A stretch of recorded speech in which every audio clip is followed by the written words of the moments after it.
Shalom, shalom, shalom. Hopefully y'all can hear me. Let me make sure I'm turned up. I think I'm turned up. Hopefully I'm turned up. Get all the way in there. Yeah.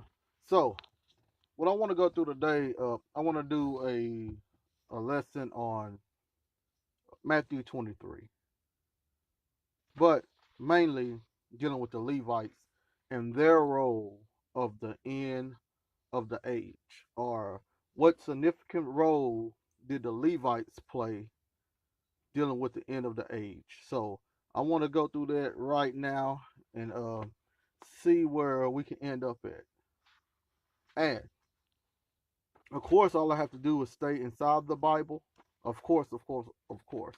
But we got so much Hebrewic literature out there that you can find the information throughout the old Hebrew text where they said it was non-canonical. So what I'm going to do is I'm going to cipher through some of the old Hebrew literature as well as the Bible to show you that they're all lined up. They're all saying the same thing. But at the end, what I'm going to show you is that the end of the age that the Bible spoke of was during the Roman Empire or during the New Testament, and that the Bible itself does not go past the New Testament. The judgment, the salvation, uh, dealing with being saved from that destruction, that tribulation period, the moon, all of that stuff, resurrection, everything.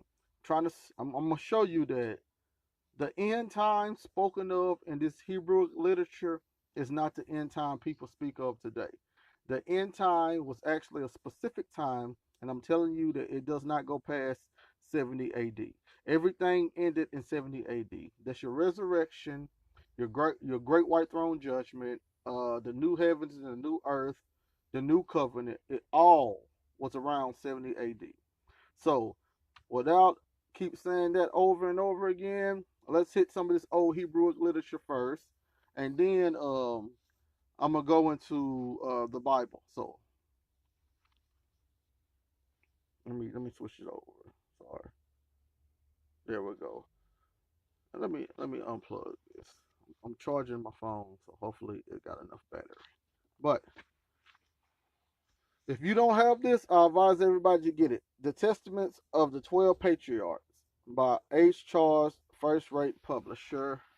Um, it was created between 109 and 106 BC. This is during the Maccabean era.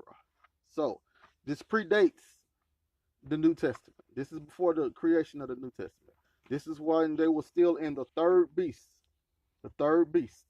This is before the fourth beast came on the scene. So we cannot say that this is plagiarized from the New Testament. But I'm gonna show you how much they knew about prophecy. You cannot get away with this. This is all prophecy. So first, the Testament of Levi, the third son of Jacob and Leah.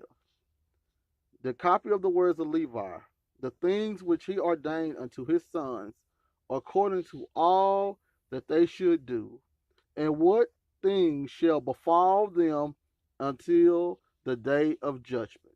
We all know that the day of judgment is the great white throne judgment. We don't have to argue about that. So, Levi gives a prophecy about all the things that were supposed to occur up until the great white throne judgment. So, let me see if I could find you a few quotes.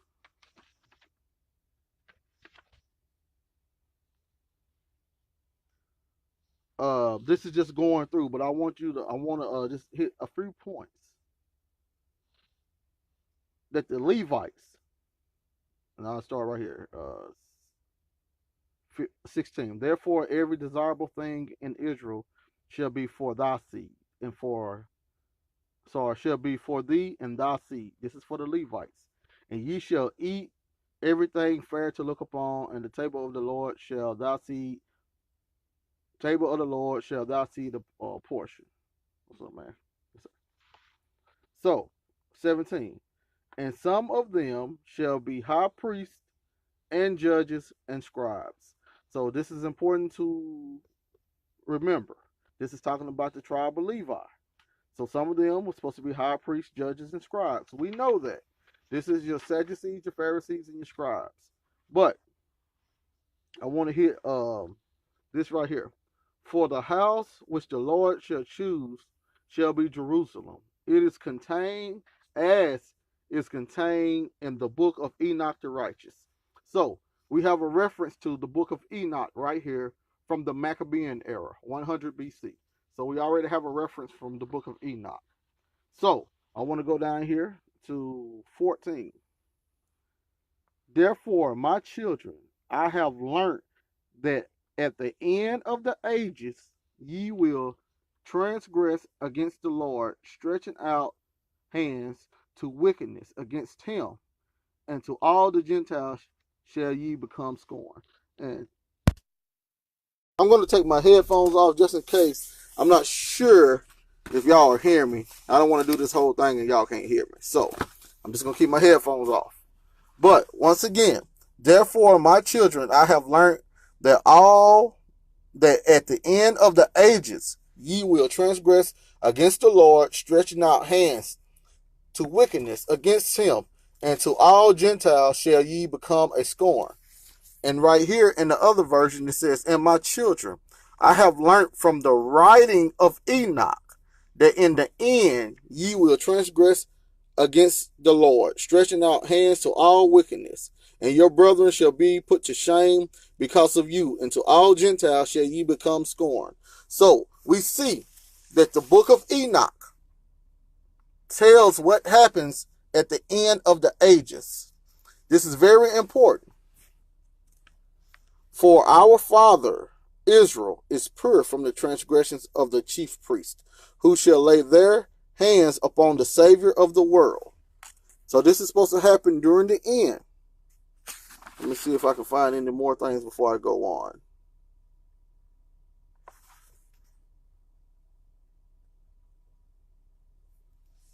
Right there. What's that? 18. And after their punishment shall have come from the Lord, the priesthood shall fail. Then the Lord will raise up a new priest, and to him all the words of the Lord shall be revealed. And he shall execute a righteous judgment upon the earth for a multitude of days, and his star shall arise in heaven as of a king.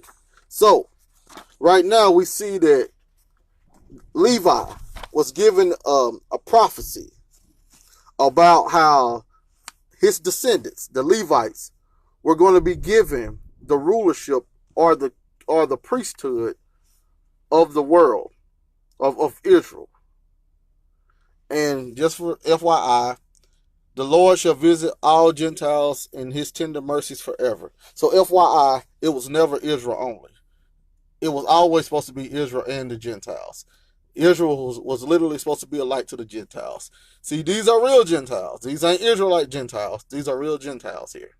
Israel was still as a nation right now. So, we have the prophecies of the Levitical priesthood. In the beginning, they start good.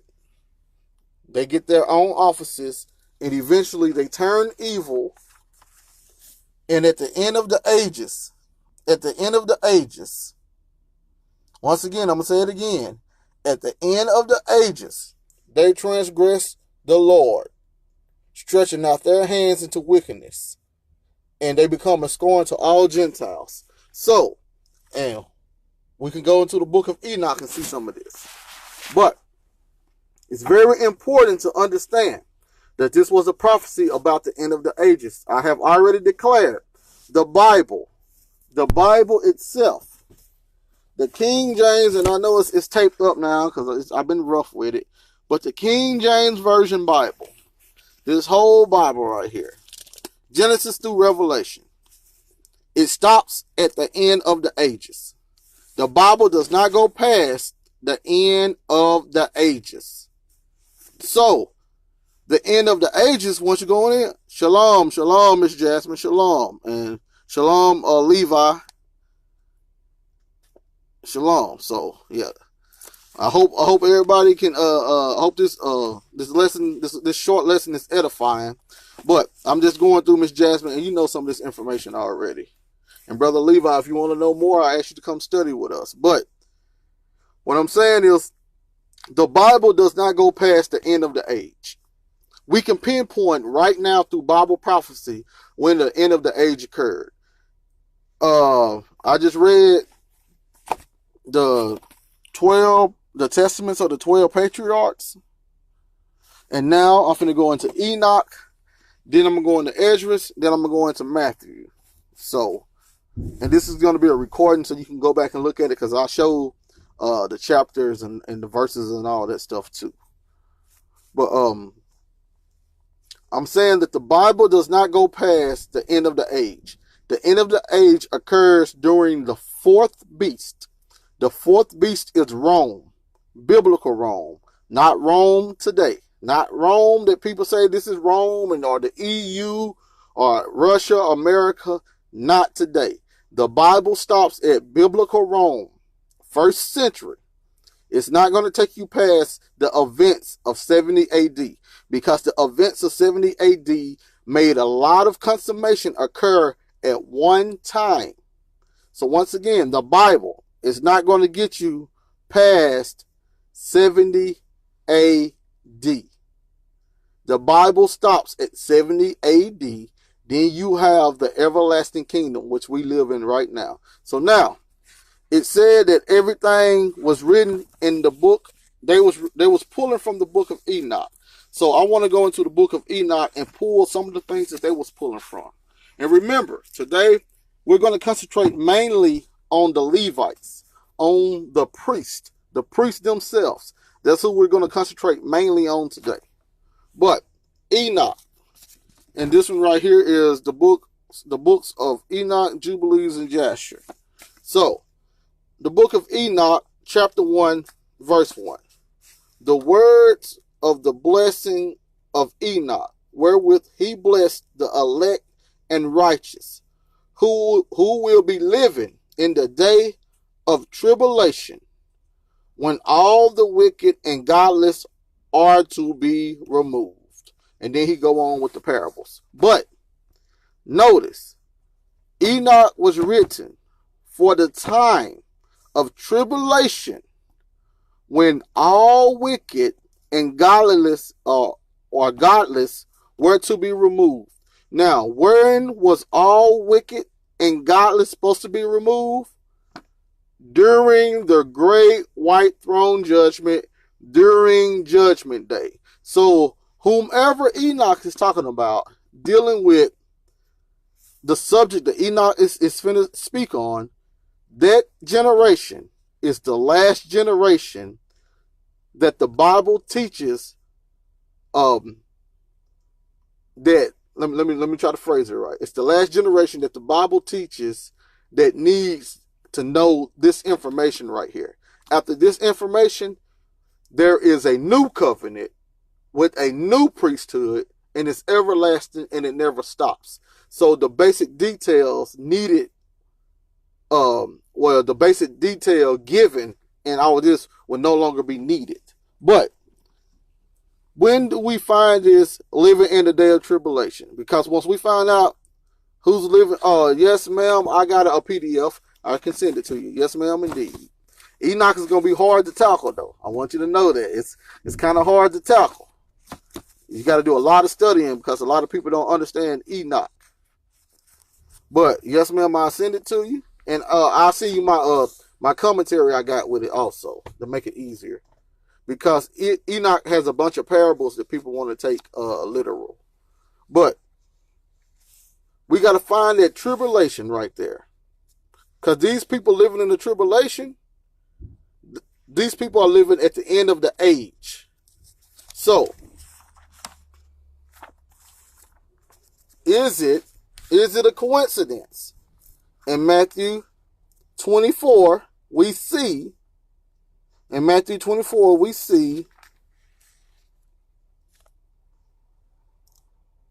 verse 21, they're talking about tribulation. For then shall be great tribulation, such as was not since the beginning of the world to this time, no, nor ever shall be.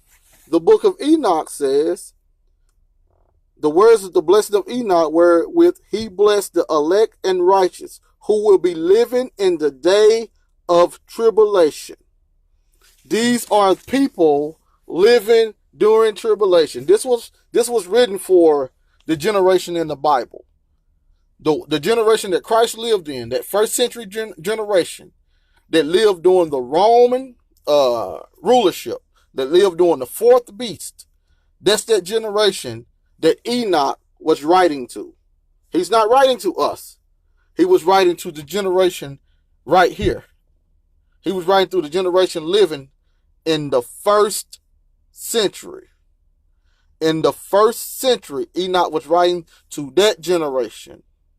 That's how the 12 patriarchs was talking about the end and to look at Enoch. We look at Enoch, he tells us when the end is. We go to Matthew and we see it. So now, let me keep going in Enoch also to show other things, because I just want to show that part. Now, what is happening with Enoch? What is Enoch writing about? First of all, we have Enoch 25, and I'm going to go to 1 and 4. And he said unto me, Enoch, why dost thou ask me regarding the fragrance of the tree? And why dost thou wish to learn the truth? Then I can go to 4. And as for the fragrant tree, no mortal is permitted to touch it until the great judgment, when he shall take vengeance on all and bring everything to its consummation forever. You remember? That tree of life right there, that tree of life, no one could touch until great vengeance happened. Now, once you go to Luke 21, you go to Luke 21 and 22, Luke 21 and 22, for these be the days of vengeance, that all things which are written may be fulfilled. This is talking about the destruction of the temple. Those are the days of tribulation. Those are the days of vengeance. Those are the end times, or the end of age that Enoch was talking about. That is what Enoch was. Enoch was writing that first century generation that was living under the Roman government, or the fourth beast. That's why in Daniel, it does not go past the fourth beast. So the Bible itself ends during the fourth beast, or during Rome. But we have the consummation of everything occurring during that vengeance. We just read when that vengeance occurs, during the destruction of the temple. So now, let me go to Enoch 46. And once again, we're going to concentrate on the Levites. We're going to concentrate on the Levites. But right now, I got to build the backstory so we see what's going on. Enoch 46. And there I saw one who had a head of days, and his head was like wool. All right. Where do we go to find that at? In the Bible. Where do we go to find that at? Let's get it.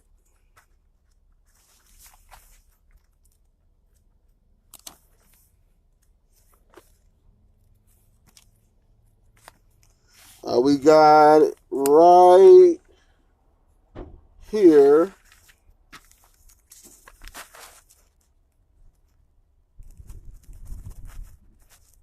Let me see.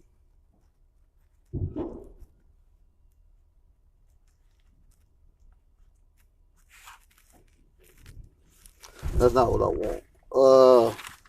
We can go to Daniel 7, but maybe I can go to Daniel. Well, yep, I'm gonna go to Daniel 7. We'll see how it works anyway. Well, we got Daniel 7, and yeah, right there, 9. I beheld till the thrones were cast down, and the Ancient of Days did sit, whose garment was white as snow, and the hair of his head like the pure wool. His throne was like a fiery flame, and his wheels as burning fire. It's Daniel 7 and 9. So now, we go back to Enoch 46. And there I saw one who had a head of days, and his head was like wool. And I can go read too. And with him was another being whose countenance had the appearance of a man, and his face was full of graciousness, like one of the holy angels. That shows you that the Most High did not look like a man. That shows you right there. The Most High did not look like a man. But anyway, verse 3. And I asked the angel who went with me and showed me all the hidden things concerning that Son of Man, who he was and whence he was, and why he went with the head of days. And he answered and said unto me, This is the Son of Man, who had righteousness, with whom dwells righteousness, and who revealeth all of the treasures of that which is hidden, because the Lord of spirits has chosen him, and whose lot had been preordained before the Lord of spirits in uprightness forever. And the Son of Man, who hast thou seen, shall raise up the kings and the mighty from their seat, and the strong from their thrones. And he shall loosen the reins of the strong, and break the teeth of all sinners. He shall put down the kings from their thrones and kingdoms, because they did not extol and praise him, nor humbly acknowledge whence the kingdom was bestowed upon them. They did not acknowledge when the kingdom, that's the kingdom of heaven, was bestowed upon them. Once again, this is about what's going to occur at the end of times, or the end of the days, or the time of the end. He shall put down the countenance of the strong, and shall fill them with shame. And the darkness shall be their dwelling, and worms shall be their bed. And they shall have no hope arising from their beds, because they did not extol the name of the Lord of spirits. And these are they who judge the stars of heaven, and raise their hands against the Most High, and tread upon earth and dwell upon it. Let me see if I can give. And their faith, I can just keep going there. And all their deeds manifest unrighteousness, and their power rests upon their riches. Once again, we're concentrating on the Levites here. And their faith is in the gods which they have made with their hands, that they deny the Lord of spirits. And they persecute the house of his congregation, and the faithful who hang upon the name of the Lord of spirits. And in those days shall have ascended the prayer of the righteous, and the blood of the righteous from the earth before the Lord of spirits. And in those days the holy ones who dwell above in heavens shall unite with one voice, and supplicate, and pray, and praise, and give thanks, and bless the name of the Lord of spirits, on behalf of the blood of the righteous, which has been shed, that the prayer of the righteous may not be in vain before the Lord of spirits, that judgment may be done unto them, that they may not have to suffer forever. In those days I saw the head of days, when he seated himself upon the throne of his glory, and the books of the living were opened before him. Let's go back to Daniel 7 now. It's a reason why I'm reading all that. So now let's go back to Daniel 7. Daniel 7, and we see verse 7 is about the fourth beast. And I saw in this night vision, to behold, the fourth beast, dreadful and terrible. And then we go to verse 10. A fiery stream issued and came forth from before him. Thousands ministered unto him, and 10,000 times 10,000 stood before him. The judgment was set, and the books were opened. This occurred during the fourth beast. This occurred during the Roman Empire, the biblical Roman Empire. This occurred during the biblical Roman Empire. We can go in Revelation and see the same thing. We got it right here in Enoch 47. The judge, the head of days, when he seated himself upon the throne of his glory, and the books of the living were opened before him. This is all the same. This is Daniel 7 happening. This is Revelation 20 happening. This is Matthew 24 happening. Once again, don't forget, Enoch was created for those people. And let me show you again, just in case we missed it. The words of the blessing of Enoch, wherewith he blessed the elect and righteous, who will be living in the day of tribulation, when all the wicked and godless are to be removed. This is first century. Enoch was created for the first century audience. So now, he's telling what's happening during the first century, during the rulership of Rome. All of his hosts, which is in heaven, above, and his counselors stood before him, and the hearts of the holy were filled with joy, because the number of the righteous had been offered, and the prayer of the righteous have been heard, and the blood of the righteous have been required before the Lord of spirits. And we're going to hit some of that in just a second. We're going to hit that in just a second to show y'all where this is found also in Revelation. So, now, once again, we're going to concentrate on the Levites. I showed y'all in the 12 patriarchs where all of this occurred during the time that the Levites took the Savior and offered him up on a tree, and judgment was set because of that. That's in the 12 patriarchs, dealing with the end times, dealing with the Levites. And just in case we lost what I'm saying, the Testaments of the 12 Patriarchs was written in the Maccabean era, before the New Testament came about. And this is what he says. This is what Levi left him with. The copy of the words of Levi, the things which he ordained unto his sons, according to all that they should do, and what things should befall them until the day of judgment. We got them becoming high priests, judges, and scribes. And we got them, therefore, my children, I have learned that at the end of the ages, ye will transgress the Lord, stretching out hands to wickedness against him, and to all the Gentiles shall ye become a scorn. For our father Israel is pure of the transgressions of the chief priest, who shall lay their hands upon the Savior of the world. And it says that he learned this from the writings of Enoch. And I got it all throughout the Testaments, where everything they said is learned, or it comes from Enoch, the book of Enoch. So now, let's go to the Apocrypha now. Let's go to the Apocrypha. Let's go to 2nd Esdras 1, and let's see here. 2nd Esdras 1, and I'm just going to read a few. I'm going to skip around and read a few. Because 2nd Esdras 1 and 1 is talking about how the kingdom was going to be taken from Israel and given into the new people, which will be the Christians. And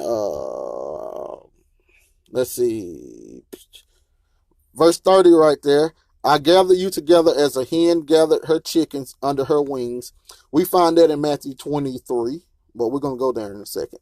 When ye offer unto me, I would turn my face from you.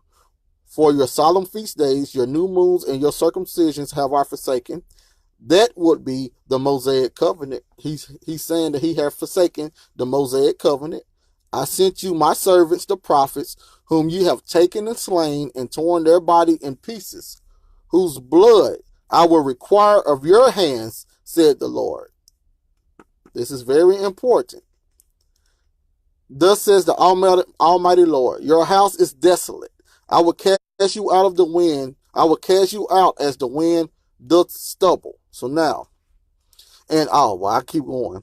Your houses will I give to a people that shall come.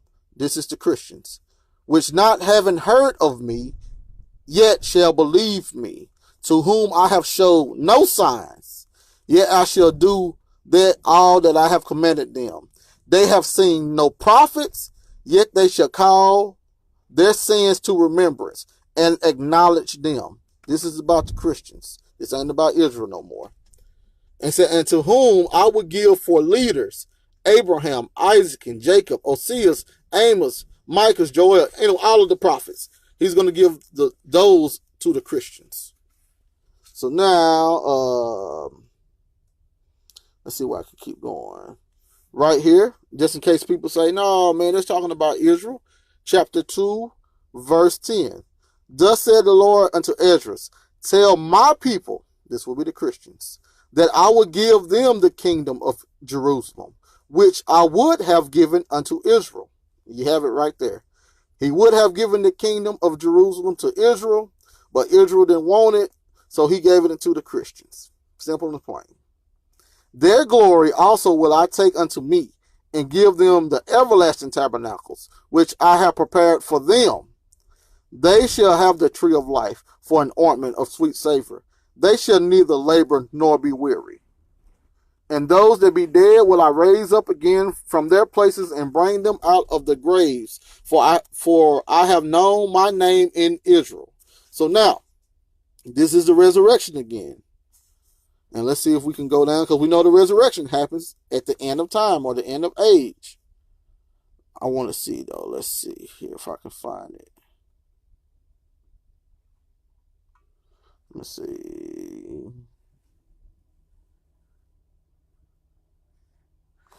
Verse 34 right here, look. And therefore I shall say unto you, O heathen, that heard and understand, look for your shepherd. He shall give you everlasting rest. For he is nigh at hand, that shall come in the end of the world. So that everlasting shepherd, which was Christ, was said to come at the end of the world or age. And I'm going to show you that in just a second. But Christ was said to come, once again, at the end of, right here, it says the world. So, once you read the New Testament, which is the fourth beast, which is Rome, everything in the Bible dealing with the New Testament is considered by the Bible. I'm not talking about your opinion, my opinion, a scholar's opinion. I'm not talking about that. I'm talking about the Bible, the prophets. Everything in the Bible dealing with the end of the world, the end of the age, the time of the end, was about that generation that Christ lived. So now, look, flee the shadow of this world, receive the joyfulness of your glory. I testify my Savior openly. And I'm going to keep reading because I got something else to pull out to show y'all the real rendering of this. Look, arise up and stand. Behold, the number of those that be sealed in the feast of the Lord. That's the sealing of the 144,000 right there. Which are departed from the shadows of the world and have received glorious garments of the Lord. We see this in Revelation. This happens during the generation of Christ. I, Ezra, saw upon the Mount Zion a great people, whom I could not number, and they all praised the Lord with songs. This is the new song of Zion, or the new song of Moses. Sorry, lost signals. I'm back now. This is the new song of Moses in Revelation. So now, these have put off mortal clothing, and so he answered and said to me, it is the Son of God, and blah, blah, this and that. Okay, then. So now, let's go into my Holy Bible with Apocrypha, the New Revised Standard Version, so we can read what Ezra is actually saying.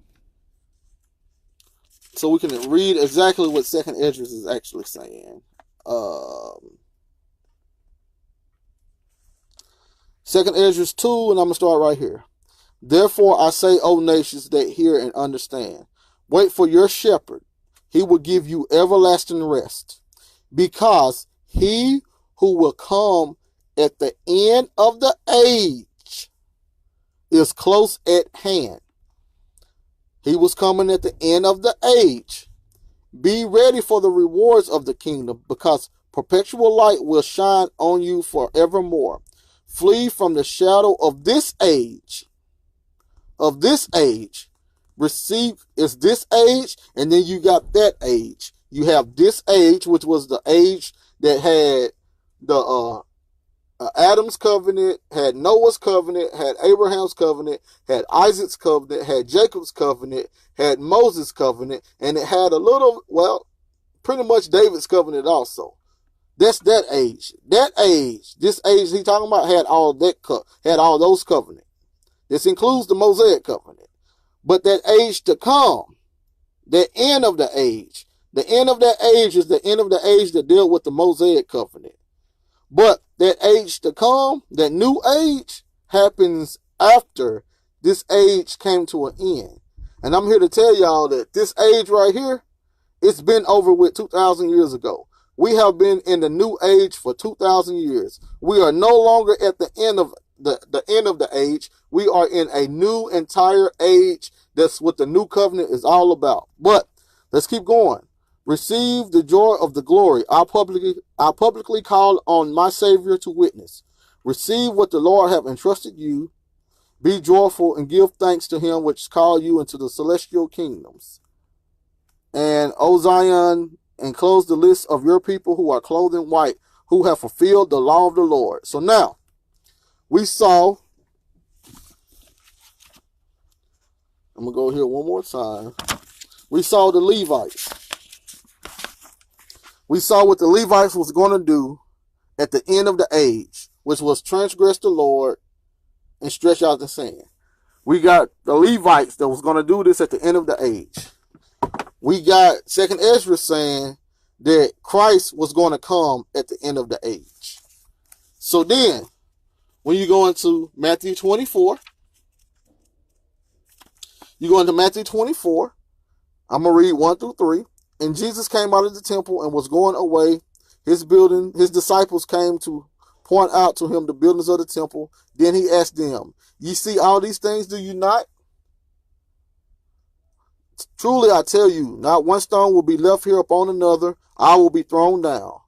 When he was sitting on the Mount of Olives, the disciples came to him privately, saying, tell us, when will this be, and what will be the sign of your coming and of the end of the age? Everybody throughout all Hebrew literature was waiting on that age to come to an end. Everybody was waiting on that age to come to an end so they could go into everlasting righteousness, so they could be resurrected, so they can have unison with the Father. They have access to the Father. There will be no more pain, no more hurt, not in this realm, but in the realm to come, in the new heaven and the new earth, the spiritual kingdom. But let's go somewhere else too. Let's go to Hebrews 9, and I'm going to just read 25. Nor was it to offer himself again and again, as the high priest enters in the holy place year after year, with blood that is not his own. For then he would have had to suffer again and again since the foundation of the world. But as it is, he has appeared once for all at the end of the age to remove sin by the sacrifice of himself. So we have it right here in Hebrew proven that Christ came at the end of the age. Everybody was talking about the end of the age. Christ came during the end of the age. Christ died. He died during the end of the age. He resurrected to the new covenant. And under that new covenant, he was able to bring in that new age. But it wasn't able to come all the way in until the temple was destroyed. That temple was the foundation of the Mosaic covenant, which was under that old age. And in order to bring in that new age, everything dealing with the old age had to be destroyed. So that's why Christ made a prophecy about the destruction of the temple. And the disciples asked him, what will be the sign of your coming and the end of the age? Because they understood when the temple was destroyed, because the temple had been destroyed a few times.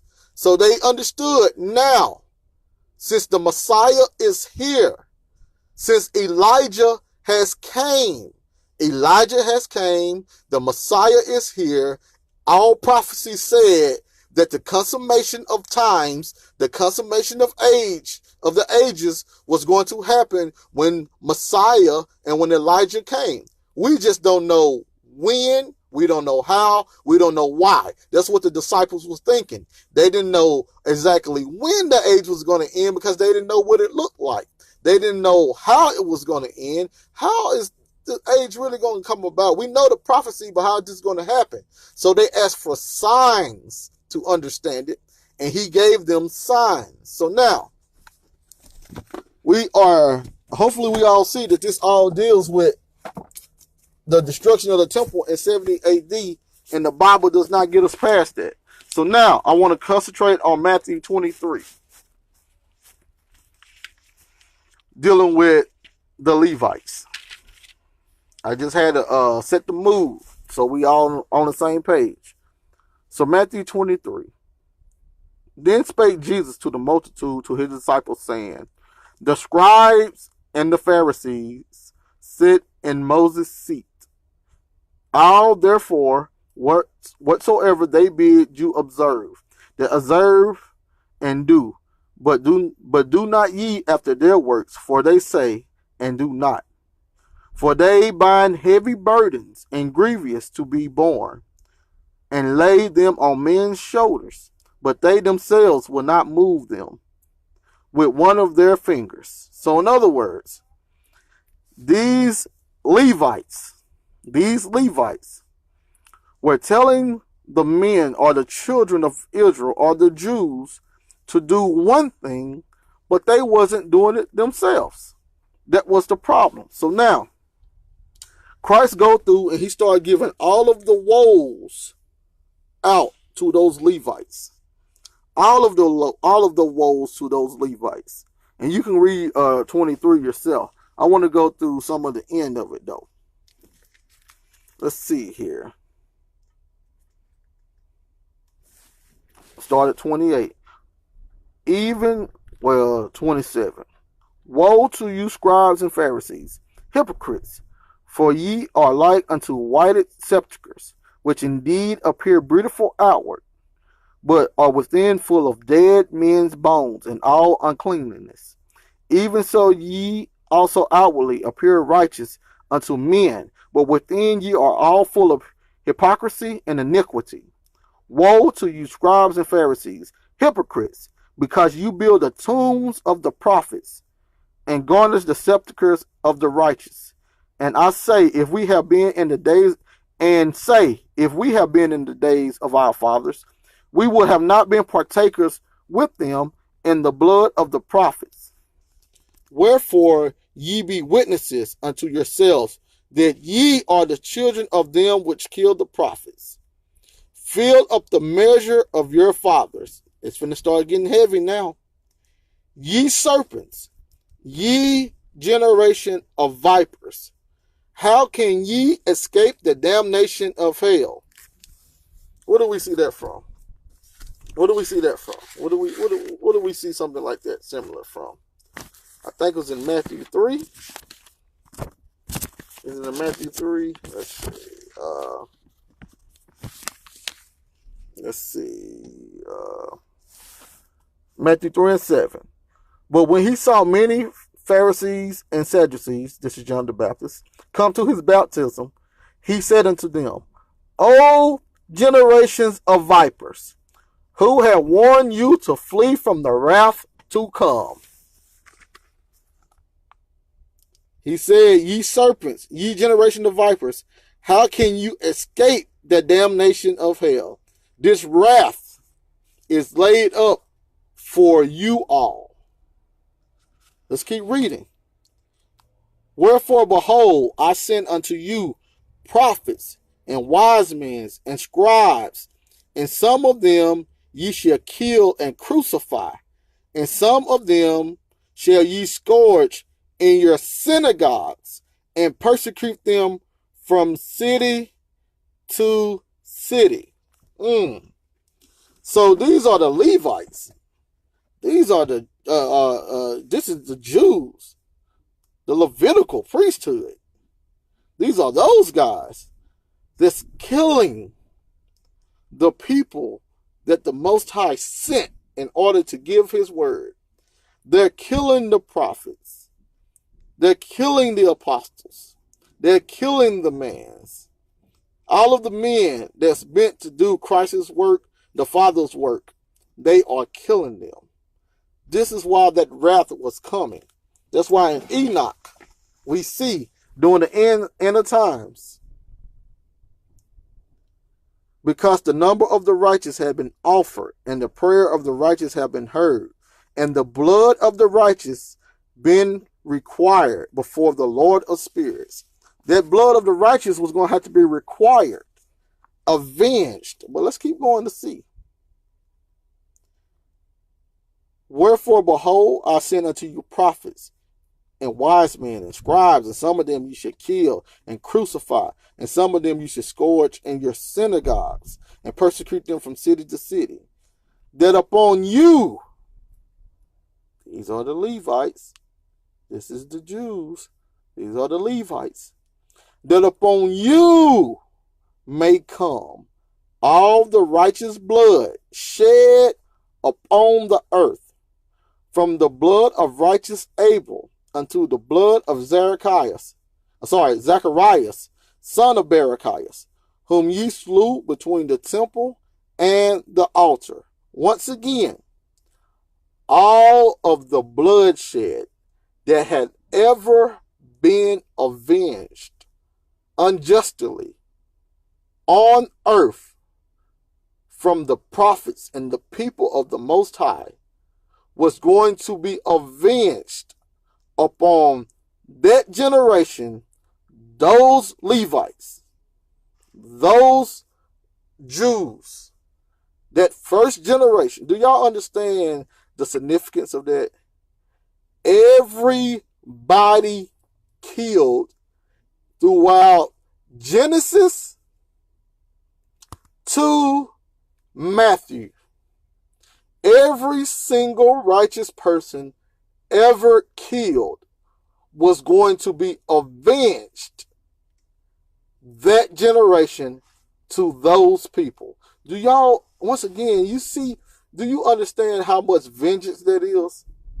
Do you understand how many thousands of years built up vengeance there was? This is nothing but Judgment Day. It can be nothing less than Judgment Day. Nothing at all less than Judgment Day. But who was this judgment coming upon? Those scribes and Pharisees. Look what he says, verse 36. Verily I say unto you, all these things shall come upon this generation. He is talking to them in the first century. Those Levites.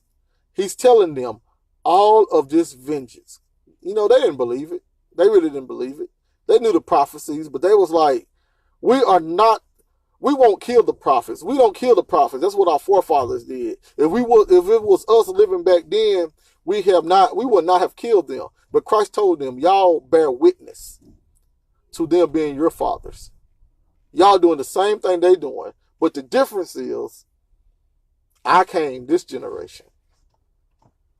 I am the way, the truth, and the life. The Messiah. I'm the Messiah. I came this generation. So when you kill me on top of all those other prophets, it's gonna be some payback, some vengeance is going to occur. And look what he say. O Jerusalem, Jerusalem, thou that killest the prophets, and stonest them which are sent unto thee, how often would I have gathered thy children together, even as a hen gathered her chickens under her wings, and ye would not. You would not come. How often would I have gathered you, but y'all would not come to me. Y'all would not have came to this gospel, this truth. And we see that in 2nd Ezra, what was it? 2 and if I can't find it, I can't find it. I know I went over it a while ago though. Let's see. What it said? Gather your. It's gotta be one of these. Give me 1 second. 2 Ezra 1 and 30. I gather you together as a hen gathered her chicken unto her wings. But now, what shall I do unto you? I will cast you out from my face.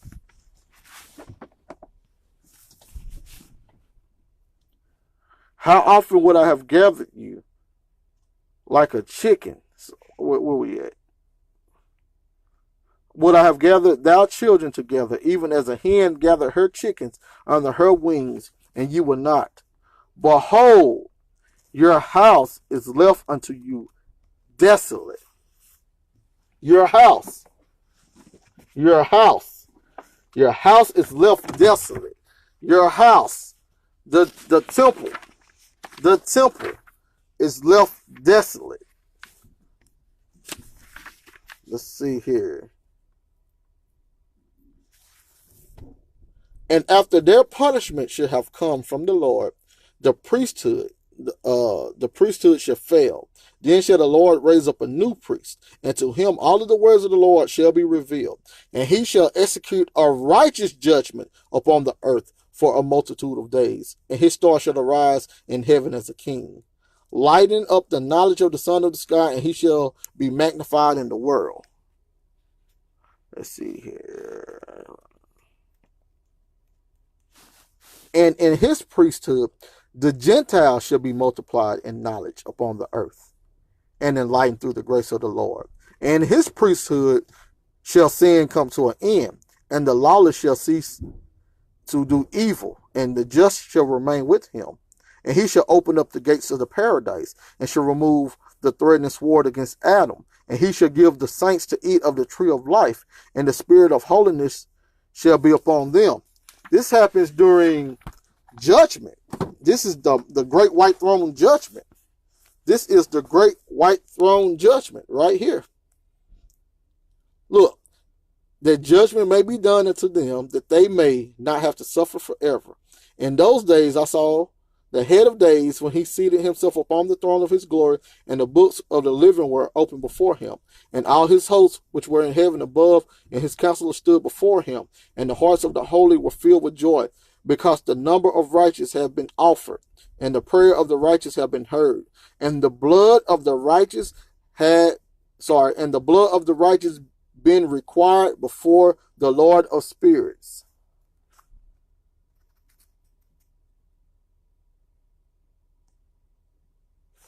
I was trying to read verse 47 and 1. And in those days shall have ascended the prayer of the righteous, and the blood of the righteous from the earth before the Lord of spirits. So all of this is about vengeance. But who was the vengeance against? It was against Jerusalem, against mainly the Levites. So now, he said, your house is left desolate. I don't know if I think I saw that in 2 Ezra too. Let me see.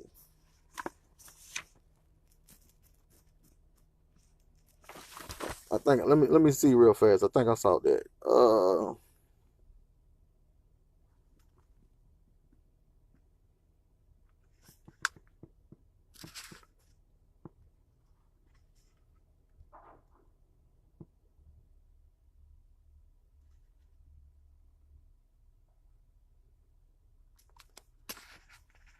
I don't know if I had to check it later, but I thought it was something in there saying that your house is going to be left desolate also. But anyway, this is the conversation that Christ is having with the Levites, telling them that all of that blood that has ever been shed will be avenged upon them, that generation. You go to Revelation 6, you have these people right here. Verse 10. Revelation 6 and 10. This is the fifth seal. I'm going to start at 9.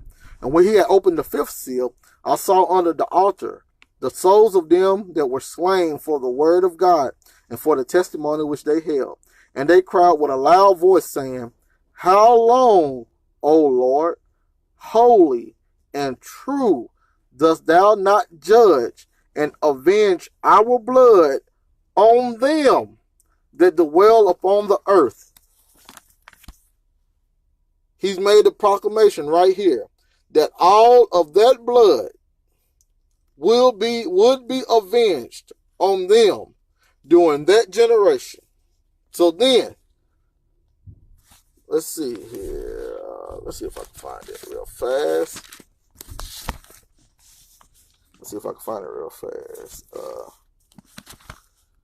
It says right here, verse 34, Revelation 23 and 34.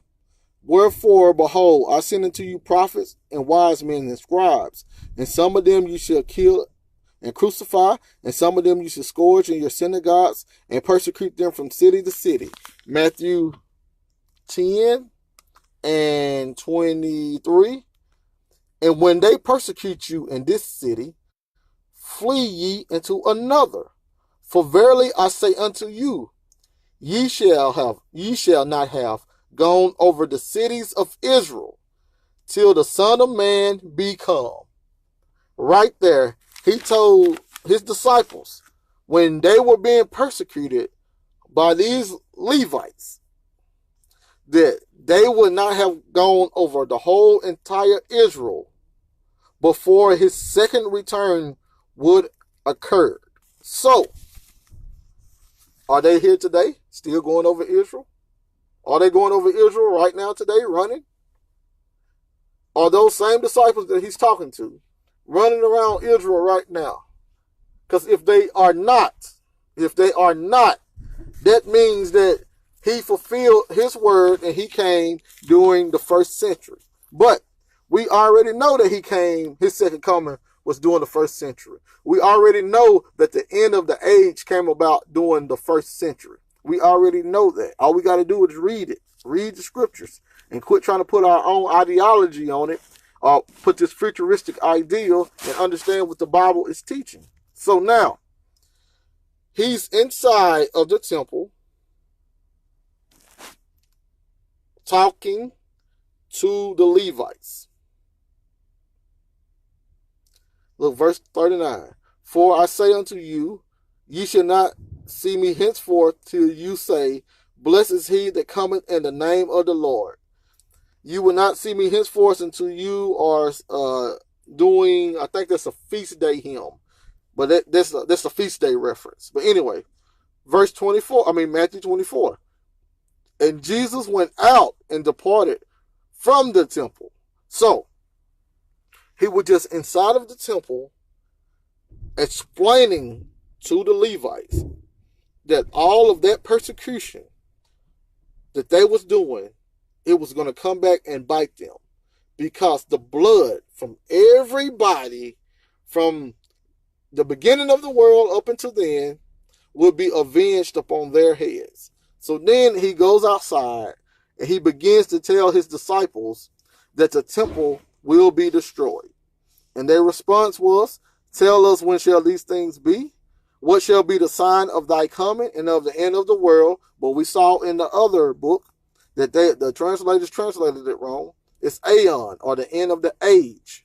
So everybody was waiting for the end of the age. And then Christ gives all of the signs, including the gospel of the kingdom being preached into all of the world, which we see in Colossians 1 and 23. I think Colossians 1 and 5 also. But then we see the Great Tribulation because Rome is sieging Jerusalem. So this is we can actually go to 15 first. See the abomination of desolation. And then when they see it, those in Judea need to flee. And those on the housetop don't need to come down. Because that is great tribulation, such as there was not since the world ever, nor will there ever will be. We see the same thing in Daniel 12, 1 and 2. They're talking about the same exact event. They're talking about the same exact event.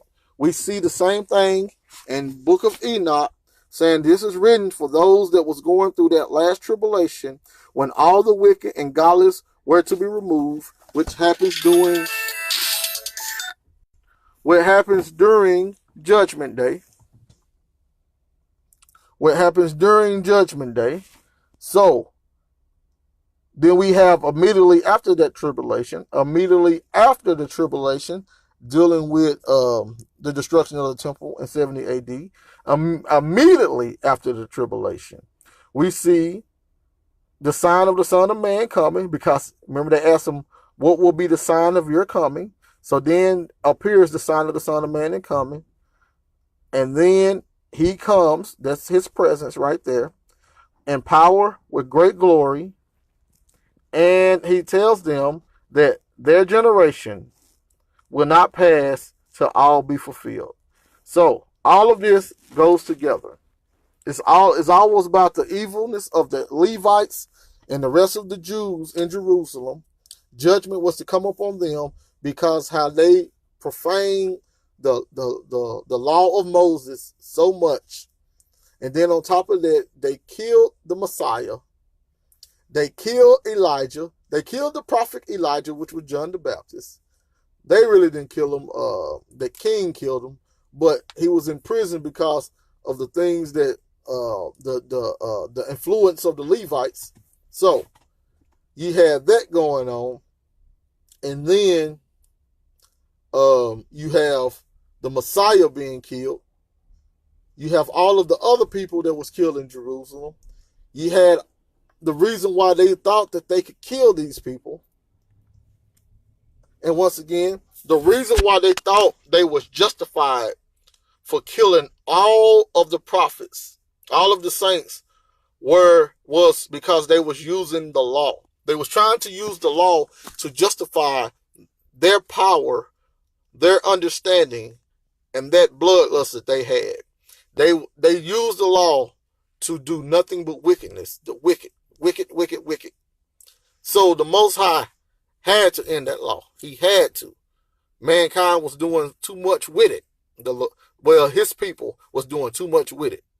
So it was already prophesied that he was going to be a light to the Gentiles, the real Gentiles. It was already prophesied that the new covenant was going to be a light to those Gentiles. So the Most High had to come up with a way to get that old covenant out of the way, and at the same time have that new covenant come in and be a light to the Gentiles, without having the Gentiles having that ability, or that, what's the word I want to look for? Temptation of using the old law as a way to kill also, because the Gentiles was already killers and dangerous. So he needed a law that was going to be righteous, which was what the whole new covenant is all about. Christ was that law.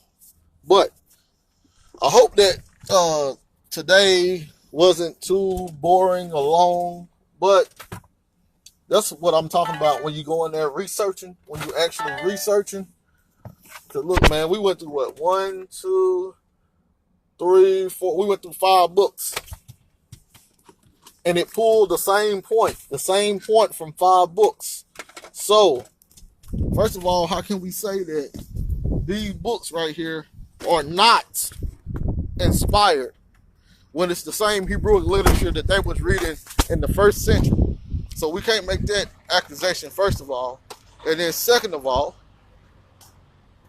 how can we ourselves have access to all of this information and not use it? It's like, in order to get a complete thought, we need these other literary components.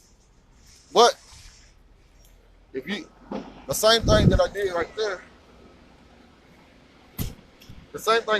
there, you can just do it in the Bible. So the great thing it is, you don't have to leave the foundation of the Bible.